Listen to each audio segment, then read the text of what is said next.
Bienvenidos a Audiolibros con Irlanda. Los libros son grabados por personas reales. No utilizamos IA, por lo que agradecemos tu comprensión si hay algún error en la pronunciación. Espero disfrutes el libro y bienvenido. Capítulo 8. Damocles. Ana se pasó todo el domingo preguntándose si debería hacerles otra visita. Ver si todo estaba en orden. Llamar por teléfono. No tenía ningún número. Comprendió más tarde de dónde había sacado Abel el suyo. El farero tenía el número celular de todos sus alumnos de alemán, para casos de emergencia. Les dijo, caso de emergencia, y Ana, era lo que Abel había escrito en el espejo. Estaba a punto de llamar a Nick y pedirle el número de Abel. Disculpe que lo moleste un domingo, pero Abel Tanatek olvidó una caja de pastillas de éxtasis en mi mochila, y también creo medio gramo de heroína. Dejó el celular de nuevo sobre la repisa de libros y no hizo la llamada. Más tarde pensaría, si lo hubiera hecho, si hubiera hablado con él aquel domingo. Pero ¿a quién le importa más tarde? Más tarde siempre es demasiado tarde. Estudió matemáticas. Siguió leyendo los libros de la lista de lectoras para alemán. Tumbada en el sofá, leía algún clásico de la editorial Reclam, sin darse cuenta de lo que leía. Practicó la flauta transversa. En los últimos días la música apenas se colaba en sus pensamientos. Era importante. Había sido su razón de vivir, o una de sus razones de vivir. No dejarla de lado como a un amante rechazado. La flauta no se lo tomaba mal. Yacía fría y lúcida en sus manos, como siempre. Y entendía por qué Ana se equivocaba constantemente de nota aquel domingo. Solo Magnus y Linda se extrañaban. ¿Estás preocupada por algo, mi niña?, preguntó Magnus. ¿El mundo de nuevo? ¿O es otra cosa esta vez? Ana se limitó a sacudir la cabeza y sonreír. Otro mundo, respondió. El lunes por la mañana, mientras hojeaba el periódico, Magnus dijo, Chicago. ¿Chicago?, preguntó Linda con una ligera sonrisa, y se sirvió más té. ¿Nos vamos de viaje? Magnus dejó el periódico sobre la mesa, donde en realidad no quedaba un sitio libre, y Linda sujetó la mantequillera de cerámica azul claro para salvarla de caer al piso. No necesitamos viajar, dijo Magnus, hizo el buen entre dientes admirando. Chicago ya está aquí, escuchen. Pelea mortal en un bar. Después de una fuerte discusión en el Admiral, en el barrio de Schonwandel, Rainer L., paréntesis, 41 años, fue encontrado muerto el domingo por la mañana entre automóviles estacionados frente al local. Un vecino descubrió el cadáver bajo la nieve cuando se disponía a entrar en su vehículo. Imagínense estar a punto de subir al coche y encontrar un cadáver bajo la nieve. Por Dios. Tú sueles viajar a la clínica en bicicleta, repuso Linda. Sí, y ahora sé por qué, agregó Magnus en tono bromista. Cuando vas en el coche no haces más que tropezarte con cadáveres. El propietario del bar declaró que la víctima había frecuentado el local en los últimos días. Hubo peleas a menudo, según Mirko S., paréntesis, 52 años. ¿A qué vienen todos estos datos de la edad? A Rainer le gustaba discutir y siempre iba al grano, pero nunca pensé que terminaría así. Cuando la discusión se puso violenta, el sábado por la noche, declaró Mirko S., expulsó a Rainer L. y a sus 3 amigos del local. Cuando cerró el bar, supuso que Rainer L. ya se había ido a casa, al igual que los demás. La policía busca ahora a los 3 hombres, de edades entre 25 y 50 años. Además, también se buscan testigos que estuvieran en las cercanías del establecimiento entre las 10 y las 12 de la citada noche. Fíjense, sobre la edad de los testigos que buscaban no hay datos. ¿No es impresionante? Magnus, dijo Linda. No tiene gracia. No, perdona, se disculpó Magnus. Ana, ¿todo bien? Ana asintió con la cabeza. Agarraba su taza con las 2 manos y veía las manos de Micha abrazando su taza de chocolate, las manos de Abel y un vaso de vodka, la muñeca derecha de Abel hinchada y los minúsculos cortes en su cara, los fragmentos de cristal. Cerró los ojos un instante. Como toque a Micha, lo mato. ¿Lo había hecho? ¿Era él uno de los 3 presentes en el Admiral? ¿O había estado allí en el momento justo para atrapar a Rainer Lersky? Volvió a abrir los ojos. Se sentía un poco mareada. Por un momento deseó que sus padres se disolvieran en el aire, que estuviera sola en la mesa, completamente sola en casa. Habría tomado el periódico y lo habría leído todo de nuevo. Habría dejado su cereal intacto y se habría hecho un café cargado. No, habría sacado el whisky de la estantería. Se habría paseado por la cocina de un lado a otro y habría intentado ordenar sus pensamientos. Todo bien, dijo y se obligó a acabarse el plato de cereal. El artículo... Solo estaba pensando... El artículo... Va bien con un tema que estamos discutiendo ahora mismo en alemán. ¿Puedo llevarme el periódico? Magnus lo dobló y se lo entregó por encima de la mesa. No discutan con mucho entusiasmo, dijo. Puede acabar de forma mortal. ¿Tiene alguna relación con algo que estén leyendo en clase? Fausto, dijo Ana, y Linda sacudió desconcertada la cabeza. ¿Dónde está? ¿Fausto? No, la relación entre el hombre que mataron a golpes y Fausto. Blocksberg, respondió Ana, concisa e incoherente. Tengo que irme. Para Ana la clase de alemán pasó desapercibida. Veía cómo Neik abría y cerraba la boca, pero no oía lo que decía. Se dio cuenta de que había sido el lunes, el día en que pensó en Abel Tanatek por primera vez. Las primeras horas de alemán de un lunes. Parecía tan lejano. Abel no dormía. Ana vio cómo los otros le miraban la cara. El ojo morado y las heridas en la sien. Miles de minúsculas heridas. Un campo de costras oscuras. Abel se tomó su tiempo para recoger. Dejó que los demás salieran antes, como siempre. Y ella lo esperó. Le dijo a Frauke que tenía que hablar con Eik. El profesor comprendió que no tenía nada que hablar con él. Desvió la mirada de Abel a Ana, y de nuevo a Abel. Vio que tenían que decirse algo, y, con un encogimiento de hombros, comentó que necesitaba urgentemente un café, que dejaba el aula abierta y que volvería más tarde. Ana desdobló el periódico encima de la mesa, y señaló el artículo. Pelea mortal en un bar, Rainer L., 41. Abel apoyó los brazos sobre la mesa, a ambos lados del periódico, y sin mirar a Ana, empezó a leer. Un lobo grande y gris, pensó, que apoyaba las patas sobre la borda de un barco a ambos lados de su enemigo, y le atraviesa la garganta por detrás, con una única dentellada. ¡Mierda!, dijo Abel al final. Retrocedió un paso y se tapó la cara con las manos. Respiró hondo. ¡Mierda! Cuando retiró las manos de la cara, Ana vio que se había puesto pálido. «Está muerto», dijo. Ana asintió con la cabeza. «Y yo dije que lo mataría», dijo Abel.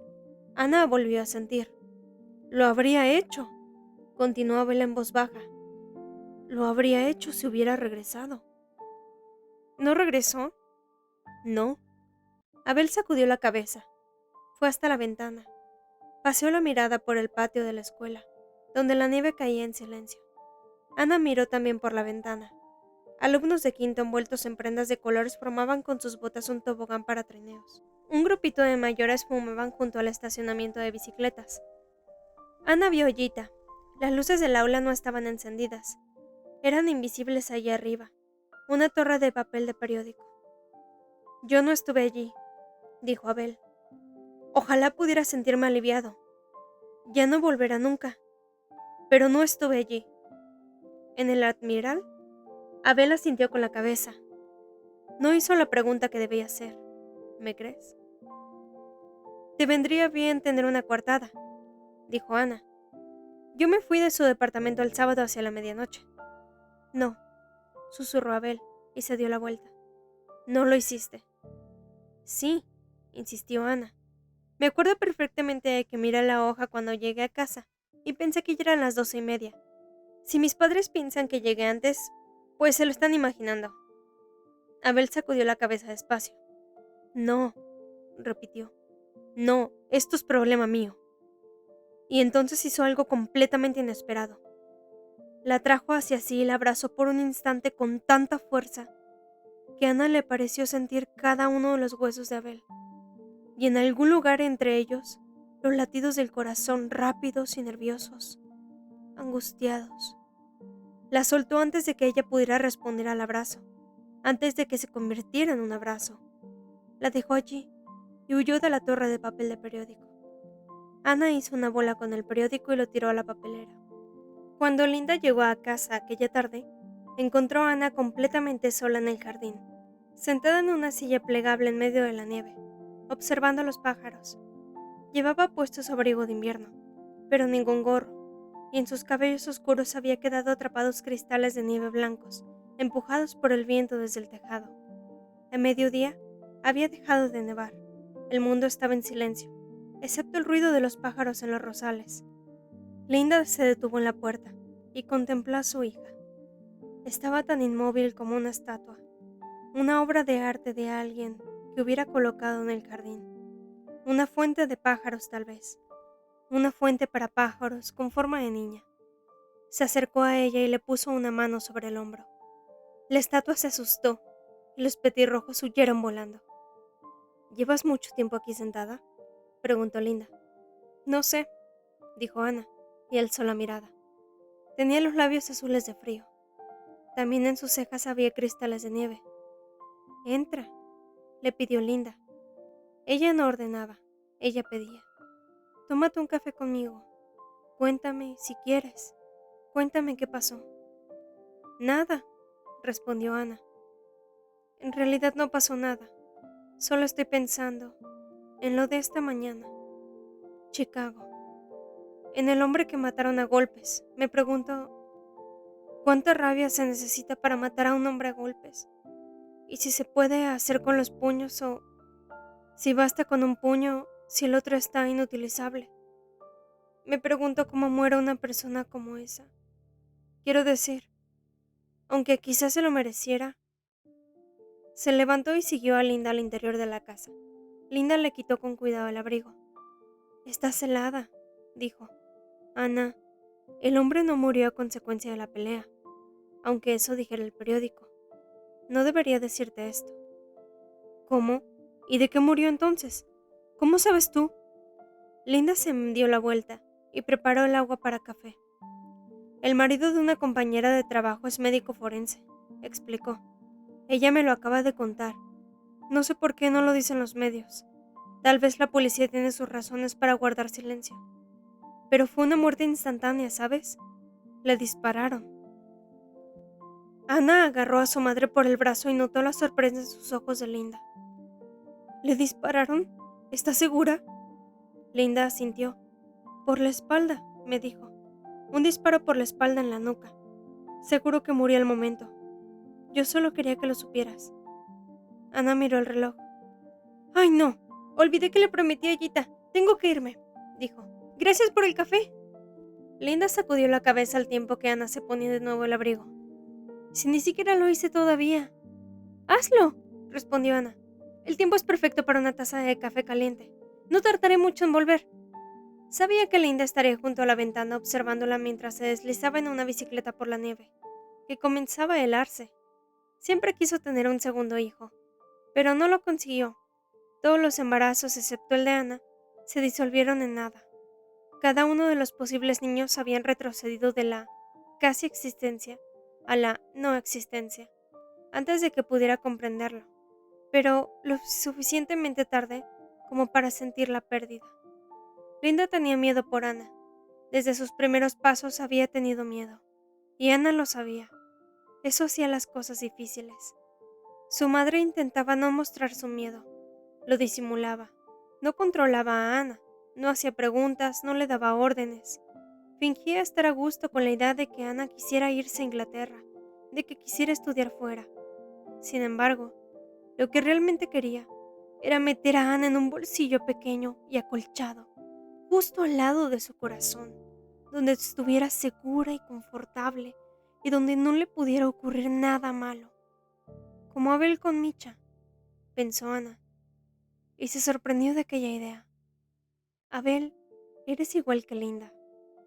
Llamó al timbre 3 veces antes de que Abel abriera.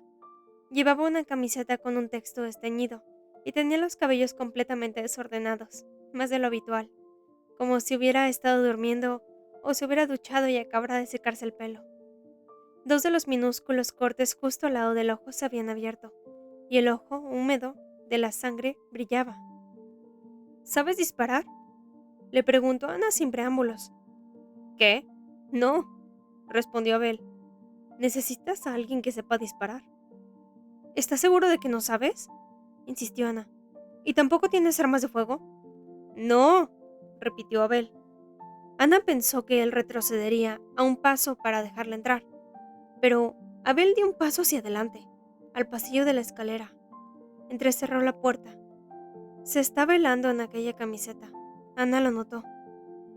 ¿Por qué lo preguntas? Quiso saber Abel.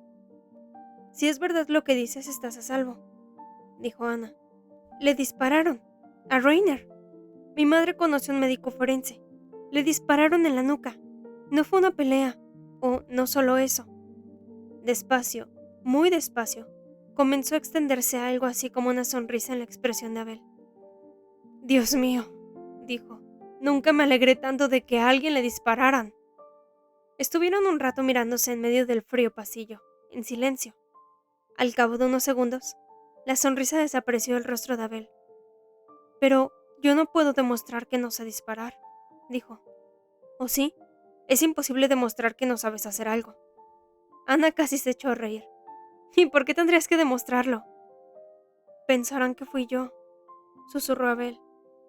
A pesar de todo. Ana vio su mirada de recelo en dirección a la puerta del departamento.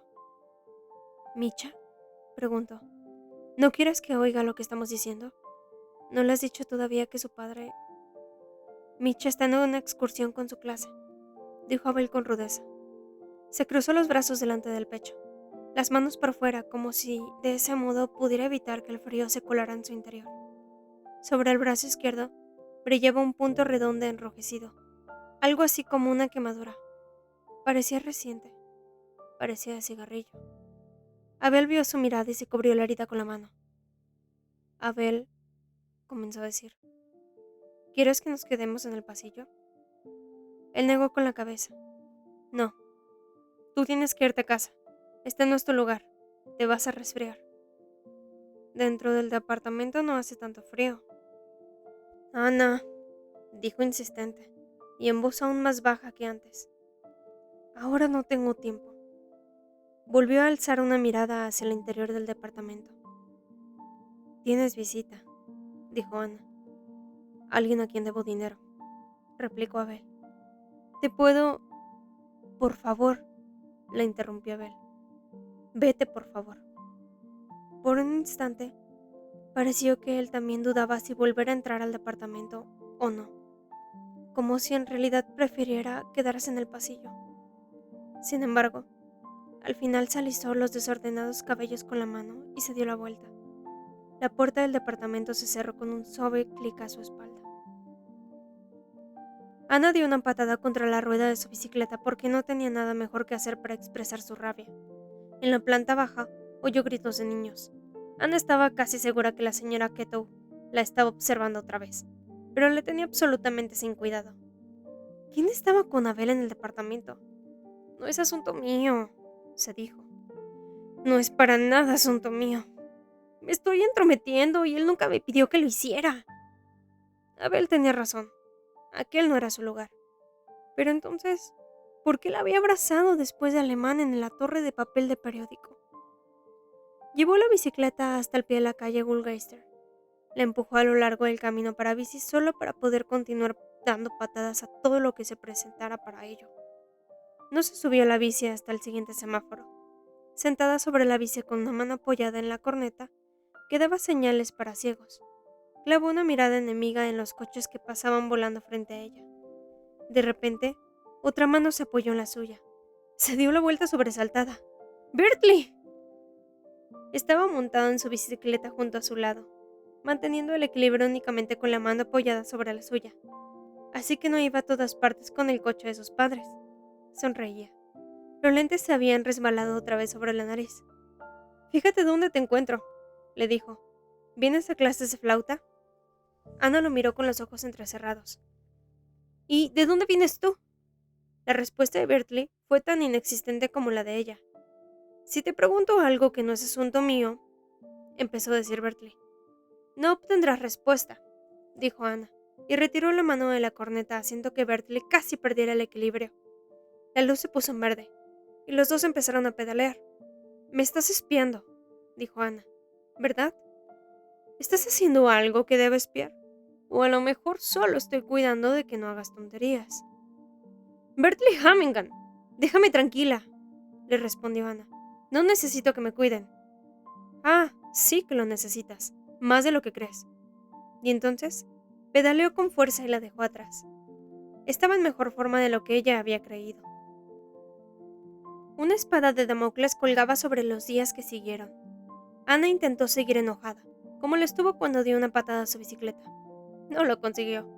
Veía la espada pender sobre la cabeza de Abel, de un hilo fino y frágil, y a veces era él quien la miraba, no al revés, como hasta ahora, y en sus ojos Ana leía miedo.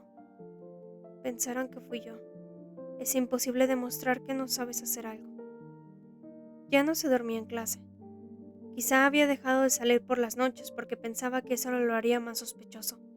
O quizás ya no podía dormir, ni siquiera en clase de alemán, porque ya no podía estar a salvo en ningún sitio. Cuando la puerta del aula se abría y entraba alguien retrasado, Abel se sobresaltaba como si esperara ver a la policía. La espada pendía muy cerca de su cabeza. Su punta estaba forjada del plomo de una bala, la bala que había atravesado la nuca de Rainer Lersky, como dentellada de un lobo. El periódico no volvió a dar más noticias sobre Lersky. El miércoles, Ana reflexionaba junto a la ventana de la sala de estudiantes, abarrotada y llena de rumores a causa de los nervios previstos al examen de física, que ella no tenía que presentar. Entonces, notó que Abel se encontraba a su lado. Casi sería un alivio que vinieran de una vez, dijo en voz baja. Que por fin aparecieran por la puerta y exigieran una explicación. Que quisieran saber dónde estaba yo el sábado por la noche. Para que pueda decirlo, no estuve allí, no tengo armas, no sé disparar, yo no lo maté. Pero no vienen, no me dan la oportunidad de defenderme. Ana sintió la mano de Abel sobre la suya. Sintió que le entregaba algo, un trozo de papel. Mucha suerte en física, le dijo. No voy a hacer el examen, contestó Abel. Ana lo miró a los ojos. Él desvió la mirada. Claro, no se podía resolver un examen con una espada pendida sobre tu cabeza. En un rincón absurdo de su cerebro, Ana se puso furiosa con Lersky. Al final aquel hombre había conseguido evitar que Abel reuniera los puntos que necesitaba para pasar la preparatoria. En la siguiente clase examinó el papel. Era un sobre doblado y cerrado, cuidadosamente con celofán, y tenía pintado un círculo rojo, no del todo redondo, que quizá quería representar un sello lacrado. En una esquina se leía a lápiz Ana. Cuando desdobló la hoja y vio los corazones dibujados con rotulador naranja, lo comprendió todo. El mensaje era de Micha. Abel no había abierto el sobre. Querida Ana, tienes que volver pronto para que el cuento pueda continuar. Tú, Micha. Querida Ana 2. Preguntas que todavía no tienen respuesta. 1. ¿Dónde está uno cuando llega allí? 2. ¿Desapareció el cazador rojo o hay más?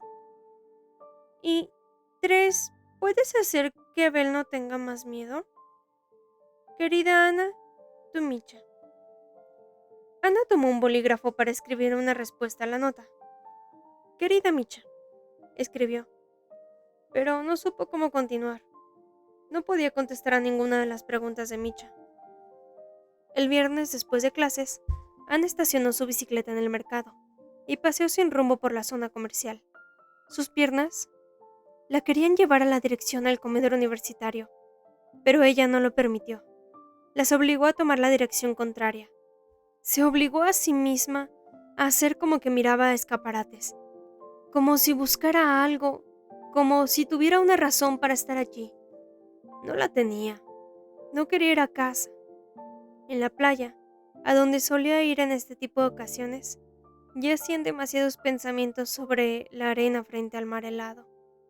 Allí estaría demasiado sola, y quizás sus testarudas piernas guardaban aún la esperanza de que al final sí les permitiera ir al comedor para encontrarse allí casualmente con Abel y Micha, en el pequeño comedor de la planta superior, con una ración de perro atropellado o abajo en la cafetería, frente a una taza de chocolate con 5 pajillas.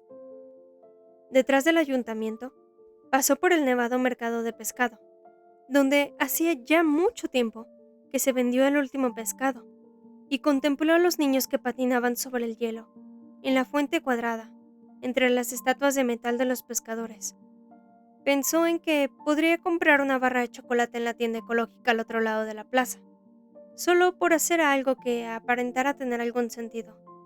Mientras subía los 3 peldaños que llevaban al establecimiento, la imagen invernal de la fuente helada seguía flotando en su mente, un eco de abrigos infantiles de colores y risa, y de repente vio en medio de aquella imagen una chamarra de pluma rosa. Se dio la vuelta. Por supuesto que no vería una chamarra de plumas, y si hubiera una, seguro que sería de un niño desconocido para ella, y alguien corría hacia ella desde la fuente. No era un niño, era alguien con una chamarra militar verde abierta y una bufanda gris que ondaba al viento. Alguien sin gorro, con nieve entre los cabellos rubios. Pensó en la imagen del patio de la escuela. Pensó, vuela, vuela como aquel día.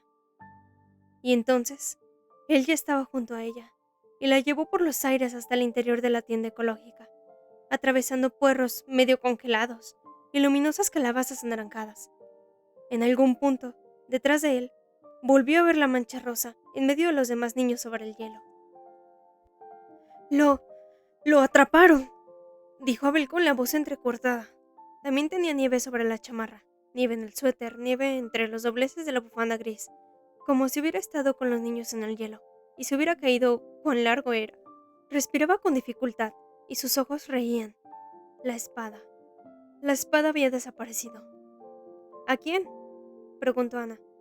¿A quién atraparon? ¿Quién? Al tipo que disparó al padre de Micha. Abel se percató de que seguía agarrándola por la manga y la soltó, al tiempo que intentaba recuperar el aliento. Es algo prácticamente seguro. Estuve haciendo preguntas. Mañana quizá lo digan en los periódicos. Rainer no debería haberse peleado con uno de los 3 tipos de aquella noche. En su casa, no solo encontraron un trabuco, sino un arsenal entero. Parece que comerciaba con eso. De cualquier modo, lo detuvieron por posesión ilegal de armas. El tipo se esfumó después de que encontraron el cadáver de Rainer, pero luego volvió a su casa. El dueño del bar lo vio, y ahora está detenido y... Se detuvo. Eso es fantástico, dijo Ana sonriendo. ¿Y ya confesó? No lo sé, respondió Abel. Pero incluso aunque no lo hiciera, tuvo que ser él, ¿no? Ella asintió despacio. Tuvo que ser él. Micha atravesó la plaza corriendo hacia ellos. Balanceaba su mochila color turquesa y llevaba algo más. Una bolsa que parecía proceder de una librería. Cargada con la mochila y la bolsa, intentó saludar con la mano. Se le cayeron las 2 cosas y volvió a recogerlas. ¿Qué hacen aquí entre las verduras?, preguntó Micha sonriendo. Tenía la cara roja del frío y del patinaje y estaba radiante. No nos viste, le dijo a Ana. Pasaste de lado sin vernos, aunque yo te saludé con la mano, pero estaba sin aliento, no podía llamarte. ¿Por qué no nos viste? Estaba perdida en mis pensamientos, respondió Ana. ¿Y en qué pensabas? En ustedes, dijo Ana. Estaba pensando tanto en ustedes que no los vi. El puerro era infinitamente verde. Las calabazas tenían un color naranja increíble, los tomates un rojo indescriptible y la lechuga un auténtico color lechuga. Ana nunca se había dado cuenta de lo hermosas que podían ser las verduras. ¿Vamos a comprar algo aquí también?, preguntó Micha. Ya compramos un libro para celebrar este día, porque la policía ya no viene a casa. Aquí no vamos a comprar nada, repuso Ana. Pero al lado podemos comprar algo, en Rayo de Esperanza. Allí seguro que tienen chocolate. ¿Tienen tiempo para una taza de chocolate? Yo, si me dejan, podría invitarlos. Micha miró a Abel, y Abel pareció reflexionar unos segundos. Al final asintió muy despacio con la cabeza. Hoy sí, dijo. La cafetería Rayo de Esperanza se llamaba realmente así, y no solo vendían chocolate, sino también chalecos de fieltro y juguetes. La mitad de la gente que trabajaba allí era retrasada mental, aunque seguro que había una palabra más correcta para llamarlos. Cuando Ana estaba en la ciudad con Linda, Siempre iban allí. El aire parecía ser de un azul similar al de la casa, aunque también podría deberse al color de la vajilla. Aquí no hemos estado nunca, dijo Micha, pero me gusta. Podemos venir todos los días. Más tarde, repuso Abel, cuando yo estudie un poco y tenga un trabajo de verdad, después de la preparatoria, ¿sabes? Cuando tengamos dinero, entonces podremos venir todos los días al Rayo de Esperanza. ¿Quieres quedarte aquí?, le preguntó Anas mientras esperaba en la cola frente a la barra. Mitch admiraba los pasteles. ¿Para estudiar? Ya veremos, dijo Abel. También puede que nos vayamos. Y Anas se imaginó cómo Abel se mudaba con Mitch a otra ciudad. Siempre era un nosotros, nunca un yo. Pero, ¿cómo pretendía Abel cuidar a Micha si estudiaba y trabajaba? ¿Le darían el derecho de custodia incluso teniendo 18 años? ¡Qué bonito pastel!, exclamó Micha. Entonces Ana apartó a un lado de sus dudas y pagó los chocolates y un trozo del pastel tan bonito. Llevaron a los platos azules y las tazas azules a una mesa libre. Afuera, el sol comenzó a brillar sobre la nieve, y Ana pensó que todo podía quedar así, tal y como estaba en aquel momento, allí con Abel y Micha a la mesa, y el sol afuera. Sobre el barco verde, comenzó a relatar Abel, y bebió un sorbo de chocolate. Brilló el sol con más fuerza durante un tiempo. El barco negro había quedado atrás. Sin embargo, nunca desapareció del todo, y a pesar del sol, el frío nunca amainó. Los rosales de la joven de las rosas se marchitaban poco a poco, y una noche, cuando se encontraba sola sobre la cubierta, cayó la última hoja de su cuerpo. Estaba desnuda. ¡Ay! Ojalá se pudiera hilar la luz de la luna, se lamentó. Ojalá se pudiera hilar la espuma de las olas para tejer después prendas de ropa. Algunos copos de nieve cayeron lentamente del cielo nocturno y se posaron sobre sus oscuros cabellos. Y ella suspiró y dijo: ¡ay! Ojalá se pudiera hilar la nieve. Luego, se sentó sobre la cubierta y esperó a que su cuerpo se congelara. En aquel momento, se elevó algo desde un rincón oscuro del barco, algo muy grande, y la joven de las rosas se asustó. Era el lobo grande y gris que había matado al cazador rojo de una dentada. Ella lo había visto, aunque no se lo dijo a la pequeña reina. Se acercó a ella despacio. La joven de las rosas vio que cojeaba de la pata delantera derecha, y vio también sus colmillos. Cuando el lobo ya estaba muy cerca, ella notó que una herida en su costado aún sangraba. «Es de la espada del cazador rojo», dijo el lobo, y la miró con sus ojos dorados. «Pero, ¿cómo es posible que siga sangrando?», preguntó la joven asombrada. «Hace ya tiempo que arrojamos al cazador rojo al mar, y el león marino, que nada junto al barco durante el día, no tiene heridas». El lobo no respondió. «Te estás helando», le dijo. «¿Crees que sea posible hilar mi sangre?». Entonces la joven de las rosas hizo esfuerzos para creer, y en el mismo instante en que creyó, la sangre del lobo se convirtió en un hilo que se tejía solo en un tejido suave y rojo. El hilo brotaba de su herida, metro a metro, y los dobleces de la tela llegaron a cubrir por completo a la joven de las rosas. La envolvieron y la calentaron, hasta que dejó de sentir frío de la noche invernal. Un trozo de tela se enrolló en su rostro, y cuando la joven la retiró a un lado, el lobo había desaparecido. La joven de las rosas se pasó el resto de la noche cosiendo. Su aguja era una espina de rosa. Había suficiente tela para fabricar prendas para todos. Para la joven de las rosas, y la pequeña reina, y el farero, y la señora Margaret. El único que no necesitaba prendas de abrigo era el gato ciego y blanco, que no dejaba de dormir. El mundo le interesaba demasiado poco como para congelarse. Cuando llegó la mañana, todos estaban en cubierta, envueltos en terciopelo rojo, y el farero miró a lo lejos a través de sus lentes y gritó: «¡Ahí adelante! Hay 2 islas otra vez. Podemos estirar un poco las piernas». «¿Cuándo?», pensó la pequeña reina. ¿Recuperó el farero sus lentes? ¿No había vuelto ella al barco en su búsqueda, el día en que el cazador rojo casi la atrapaba después? Apartó la pregunta de su mente, y vio cómo el farero y la joven de las rosas amarraban el barco a una de las islas. La isla estaba llena de gente. Saludaban con la mano y gritaban todos al mismo tiempo: «¿De dónde viene la luna? ¿Cuál es el sentido de la vida? ¿Por qué no se les puede dar la vuelta a los vasos de yogur para apurar el resto de lo que queda? Esa, explicó el león marino, es la isla de los preguntones, pequeña reina. La pequeña reina quería saltar a tierra, en medio de todos los preguntones, pero aterrizó en sus brazos. La levantaron en el aire por encima de sus cabezas y continuaron haciéndole preguntas, y empezaron a agitarla para que le respondiera de una vez. ¿A dónde va uno cuando muere? ¿Cuándo se termina el miedo? ¿Dónde están todos los calcetines que no recuperamos de la lavadora? ¡Ayúdenme!, gritó aterrorizada la pequeña reina, que no sabía la respuesta a ninguna de aquellas preguntas. ¡Me van a hacer pedazos! En aquel instante, apareció el perro gris plateado entre los preguntones. Dio dentelladas a izquierda y derecha, y los preguntones se retiraron. ¿Por qué hace eso?, se preguntaban. ¿De dónde llegó? ¿Es bueno o malo? El perro gris plateado agarró a la pequeña reina como un pájaro en el aire.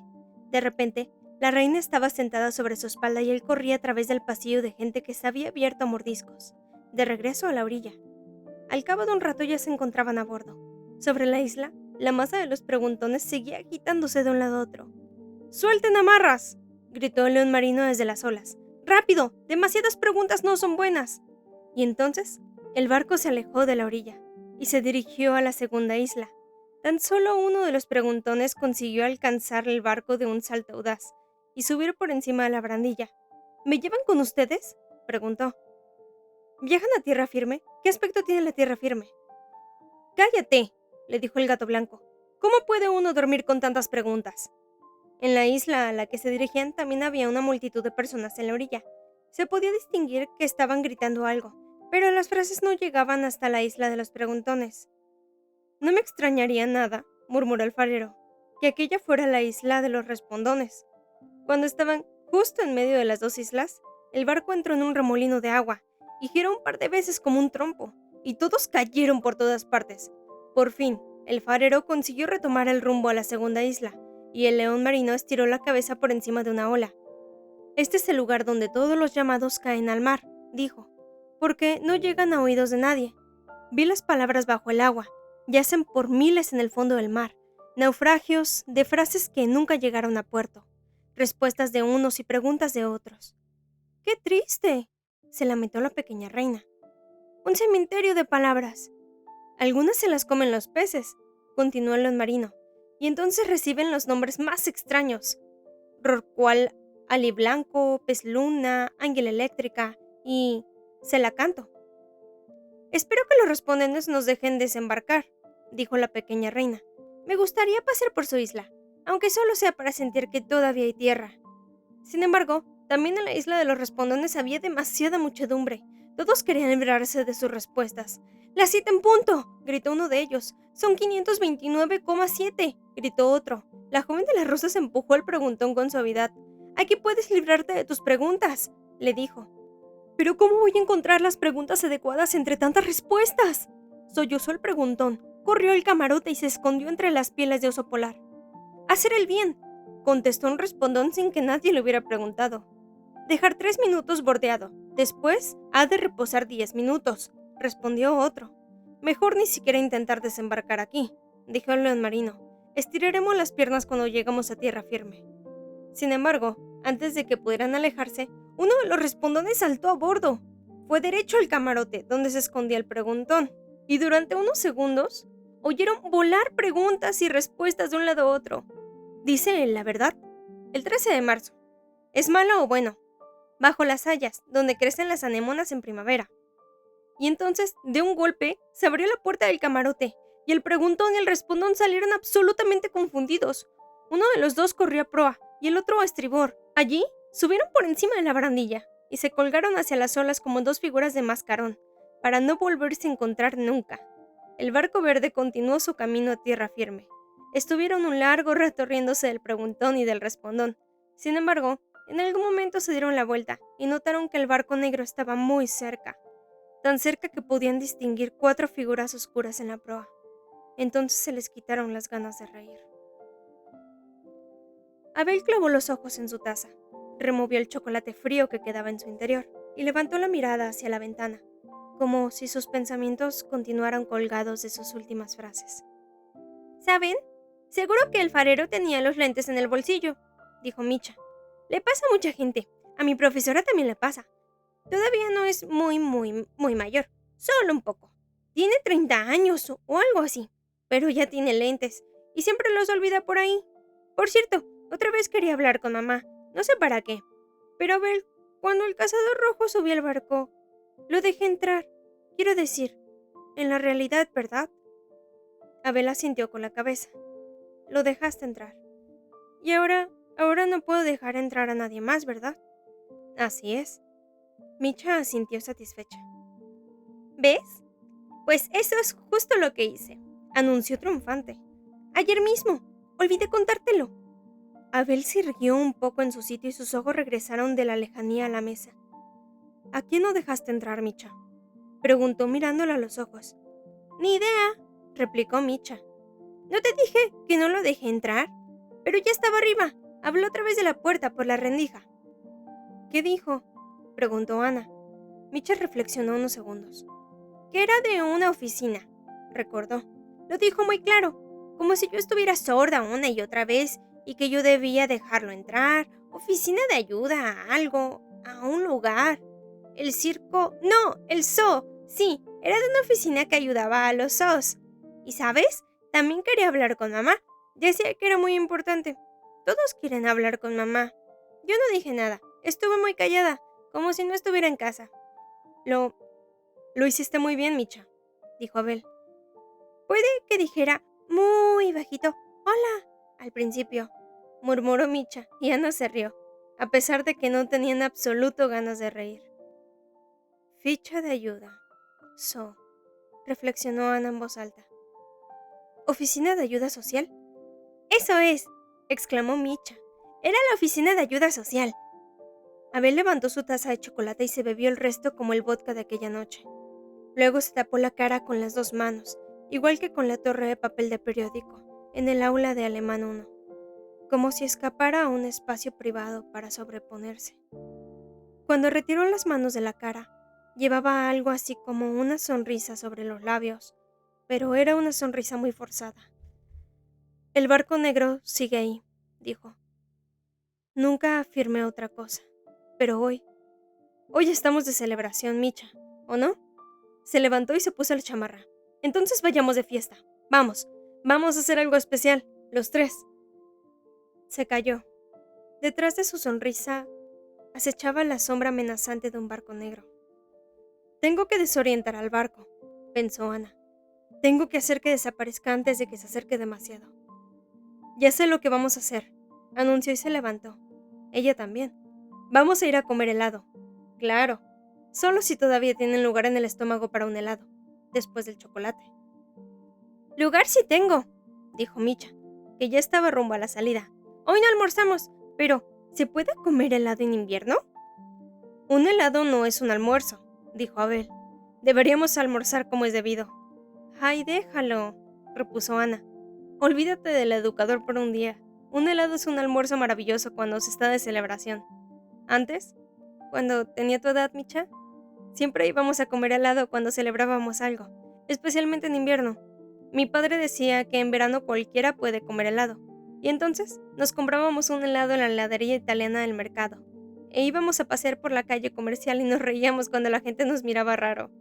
Hasta tenemos una foto que hizo mi madre de los tres, alargando el brazo en la que estamos en la nieve con nuestros helados.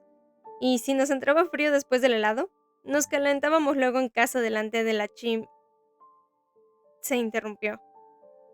Joven de las rosas, dijo Abel en voz baja. Deben ser terriblemente felices en su isla. No, replicó Ana. Hay demasiadas espinas. Ya empecé a sentirlas, como la pequeña reina. El italiano que trabajaba en la heladería se sorprendió un poco de que quisieran los helados para llevar, pero solo un poco. Quizás se acordó de que hace años una niña iba a menudo con sus padres, un hombre alto y fuerte que podía defenderte de todos los peligros del mundo, y una madre muy silenciosa, que pasaba desapercibida. ¿Vería el italiano los rosales bajo su vestido?, pensó Ana, los pétalos de rosa, y tal vez incluso las espinas. Micha intentó pedir 4 bolas de helado, pero Abel dijo 2, y después, bueno, por mí puedes pedir 3. y Ana pagó sin que él se opusiera. Y al final terminaron los tres con sus conos de helado en medio de la plaza nevada del mercado, barrida por un viento frío que cortaba el rostro. Abel se subió un poco más la bufanda gris y sacudió la cabeza. Luego sonrió, y después echaron a andar por la calle comercial. Así, sin más, sin rumbo fijo, igual que había hecho Ana antes de verlos, pero en la dirección contraria, y de un modo completamente distinto. Caminaban uno junto al otro, sin decir nada, y Micha se adelantaba corriendo para pararse en todos los escaparates y pensar que se compraría cuando fuera rica, y de un escaparate a otro dejaba un rastro de gotas de su helado de pitufo azul turquesa, puntos de colores en la nieve. Había muchas otras personas en la calle, gente que empujaba bicicletas y carritos de niño, gente que llevaba bolsos y perros atados a la correa. Sin embargo, las personas se disolvían en una especie de masa anónima y densa, y eran pequeñas e insignificantes. En algún momento se acabaron sus helados, pero siguieron caminando despacio, sin prisa, y Ana se preguntó si seguirían al llegar al final de la calle comercial, siempre en línea recta, hasta el fin del mundo, y si quizá ahí se abriría un mar azul donde les esperaría un barco verde. Pensó en cómo había hablado a Abel aquella primera vez, en la sala de estudiantes, cómo él se había sentado en el calentador y le había parecido amenazador, y pensó que entonces ella jamás se habría imaginado que sería posible caminar a su lado en silencio, por una calle comercial y sentir que aquel instante todo era perfecto. Sumida en sus pensamientos, notó de repente que su mano descansaba en la de Abel, en la izquierda, la de la muñeca sana. No comprendía cómo había podido pasar sin darse cuenta, y ni siquiera sabía quién había tomado primero la mano del otro. Sus manos parecían haberse encontrado en el medio. Era una continuación natural de lo que había ocurrido aquel día. No obstante, Ana tenía miedo de mover los dedos siquiera 1 milímetro y sobresaltar a Abel. Micha corría a lo lejos delante de ellos, como un perrito. En aquel momento, regresó. Vio a Abel y a Ana. Vio sus manos y sonrió. Y Ana pensó, ahora retirará la mano, segurísimo. Pero él no la retiró, sino que apretó la suya un segundo muy fuerte, y ella le devolvió el gesto. Por cierto, ¿quién había pintado de oro la nieve de la calle? Micho volvió a alejarse corriendo. La vieron escribir algo con el dedo en un cristal sucio. Luego se rió para sí, y avanzó dando saltos. Una pelota de goma con un cuello de piel artificial y trenzas rubias ondeando al aire. Se detuvieron frente al cristal, donde Micha se había detenido. Era la ventana de un puesto de comida china, decorada con una pegatina de dragón rojo. Debajo del dragón, con letras grandes, Micha había escrito B-C-C. Abel miró a Ana. Ana miró a Abel. Es la pequeña reina, dijo. A una reina hay que obedecerla, dijo Ana. Abel asintió con semblante serio. Claro, ahora seguiremos caminando, pensó Ana, y olvidaremos lo que dice en el cristal. Ya está casi olvidado. Y entonces Abel tiró de ella contra el hueco frente a la puerta de la casa de al lado, de forma completamente repentina, junto a una puerta de cristal con otro dragón rojo y una placa con las horas de apertura, en medio de un olor a grasa frita y a glutamato, y la besó. Maldita sea, pensó Ana. Tengo casi 18 años y no he besado nunca a nadie, no de verdad. Los labios de Abel estaban fríos como la nieve, pero más allá de los labios, encontró el calor del tejido del terciopelo rojo, el tejido sobre la cubierta nocturna de un barco. Sintió su lengua buscando la de ella, y pensó en el lobo. ¿Y si es cierto? Pensó. ¿Y si el cuento es cierto? Un disparo en la nuca y una dentellada mortal en el cuello. Todo coincide. ¿Y si estoy besando a un asesino? ¿Y qué si es así? Un asesino, un lobo, un padre, un inocente, un cuentacuentos. Ana puso las manos sobre el tejido frío y vasto de la vieja chamarra militar y respondió a su beso. Ya hacía tiempo que había cerrado los ojos. Ya no veía el dragón rojo sobre la puerta, ni el hueco de la entrada de la casa. Se encontraba en la cubierta de un barco muy lejos en alta mar. Oía las olas golpear contra la borda. Sentía el embate del agua bajo sus pies. Ay, ojalá se pudieran hilar la espuma de las olas. Sobre la lengua de Abel, en su boca, estaban todas aquellas palabras, todas las palabras que él había dicho, todas las palabras del cuento. Y no estaba el sabor del helado de vainilla, ni del de chocolate, ni de cigarrillos. Ana saboreaba las palabras, saboreaba la sal del agua de mar y la sangre del lobo. Y detrás de las palabras, el invierno. Y detrás del invierno, había un tercer sabor que no reconoció hasta pasado un rato. El sabor del miedo. Abel tenía miedo y no la estaba abrazando. Se estaba abrazando a ella. Durante un instante Ana lo sintió con absoluta claridad. Cuentacuentos, pensó. ¿A dónde se dirige el barco en el que navegamos? ¿A dónde nos dirige el cuento? ¿Quién está en el barco negro? ¿Habrá más sangre que corra por las rendijas entre las tablas de la cubierta? No necesito a nadie que me cuide, había dicho ella. Ah, sí, había dicho Bertie, más de lo que tú crees. Deambularon de regreso sobre la muralla de la ciudad, que en verano se cubría de las flores de los altos y viejos castaños. En invierno no crecía más que nieve en los castaños. Seguían de la mano. Durante un rato Micha caminó entre los dos y la hicieron volar en el aire sujetándola por ambos brazos, como si fuera mucho más pequeña de lo que era. Cuando llegaron al lugar donde estaba estacionada la bicicleta de Ana, enfrente del banco en el mercado, apareció alguien con una chamarra de cuero abierta y un suéter de lana azul oscuro. El profesor Knight. Ana pensó que Abel le soltaría la mano, pero no lo hizo. Se limitó a saludar con un leve movimiento de la cabeza, y el profesor le devolvió el saludo, y Micha dijo en voz alta: ¿Quién era ese? El farero, respondió Ana, y entonces comprendió algo de repente. El gato blanco. Michelle, le susurró a Abel mientras Micha daba volteretas en la barandilla de la escalera, y no los oía. ¿Puede ser que ella esté a bordo del barco? ¿Quién sabe?, respondió Abel.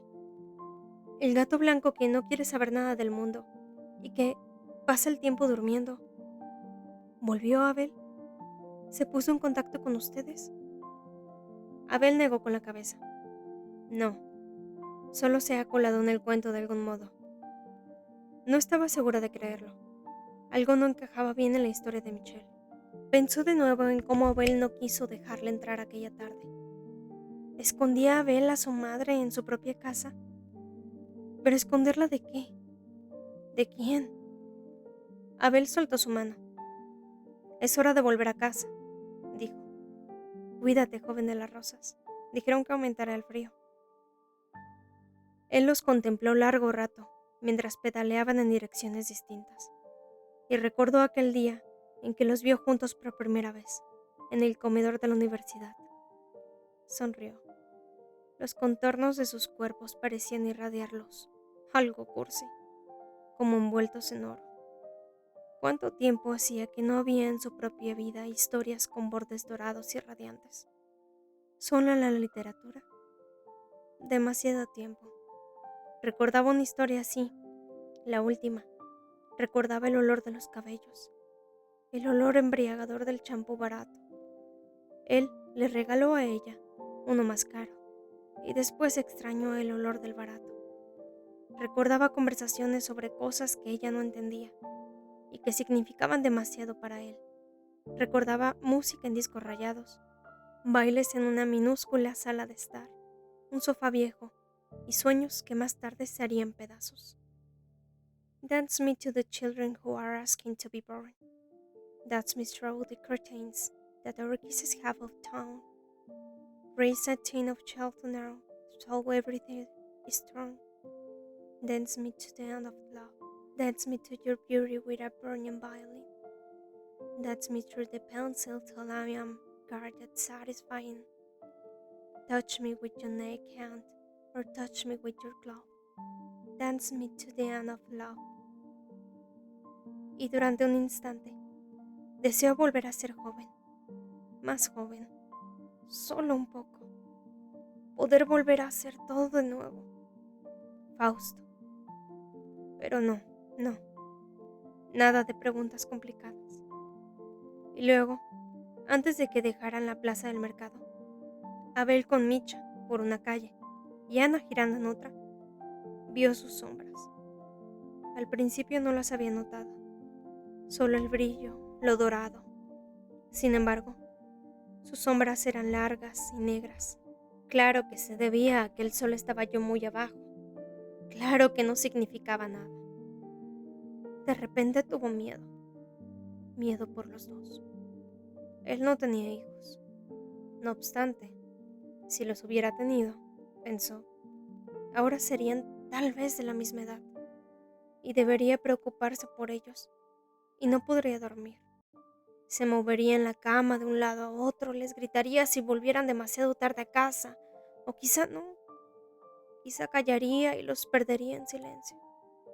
No había ningún modo, pensó, de hacer lo correcto, no en el caso de los propios hijos. Era mejor estar así, sin hijos.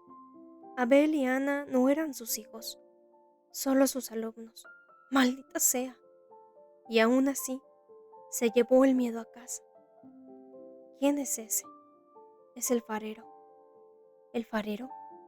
¿Por qué era él el farero? ¿En qué faro esperaba? ¿Y qué esperaba allí?